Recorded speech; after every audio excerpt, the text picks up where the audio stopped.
നിന്നെ സൃഷ്ടിച്ച നിന്റെ ദൈവം പറഞ്ഞിട്ടുണ്ട്, ദുഃഖം ചുമക്കാം. പോയിട്ട് ഈ പരീക്ഷയ്ക്ക് 4 പ്രാവശ്യം എഴുതി തോറ്റുപോയി, അത് ദുഃഖമല്ലേ?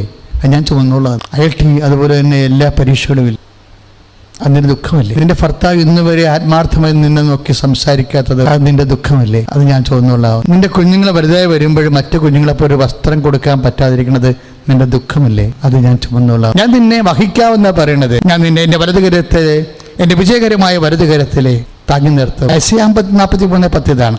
നീ തോറ്റവനാണെന്ന് എനിക്ക് തോന്നി. ജീവിതത്തിൽ തോറ്റുപോയവര്, ജോലിയില്ലാതെ തോറ്റുപോയവര്, വിവാഹം നടക്കാതെ തോറ്റുപോയവര്, കുഞ്ഞുങ്ങളില്ലാതെ തോറ്റുപോയവര്, പറമ്പില്ലാതെ തോറ്റുപോയവര്, പഠിച്ചിട്ടും തലയിൽ കയറാതെ തോറ്റുപോയവര്, ഓരോ രാജ്യങ്ങളിലേക്ക് ചേക്കേറാൻ വേണ്ടി ആഗ്രഹിച്ചിട്ട് തോറ്റുപോയവര്, ജീവിത പങ്കാളിയെ മനസ്സിലത്ത് കണ്ടാൽ തോറ്റുപോയവര്, ജീവിതത്തിലെല്ലാം തോറ്റുപോയവര്, ഭർത്താവിൽ നിന്ന്, ഭാര്യയിൽ നിന്നും, അപ്പനിൽ നിന്നും, അമ്മയിൽ നിന്നും, മക്കളിൽ നിന്നോ ഒരു സ്നേഹവും സന്ധിപ്പും കിട്ടാതെ തോറ്റുപോയവരുണ്ട്. ഈ തോറ്റുപോയവരെല്ലാം നോക്കിക്കൊണ്ടാണ് പറയണത്, എൻ്റെ ജയിച്ച ഒരു കരമുണ്ടെന്ന്, നിന്നെ മെനഞ്ഞ ഒരു കരമുണ്ട് എൻ്റെ വിജയകരമായ വലത് കരത്തിൽ. കർത്താവ്, ഞങ്ങൾ പ്രാർത്ഥിക്കുകയാണ് ഇപ്പോഴും. ഐസയ 40:10 വാഗ്ദാനമാണ് കർത്താവ്, ഈ നിൻ്റെ വിജയകരം പാപത്തെ ജയിച്ച് ജീവനെ പുനരുദ്ധരിച്ച് സാത്താനെ തച്ചുടച്ച നിൻ്റെ വിജയകര വലതുകരം ഇപ്പോൾ കർത്താവ് ഞങ്ങളുടെ ജീവിതത്തിൻ്റെ മേൽ നീട്ടണമെന്ന് പ്രാർത്ഥിക്കുന്നു.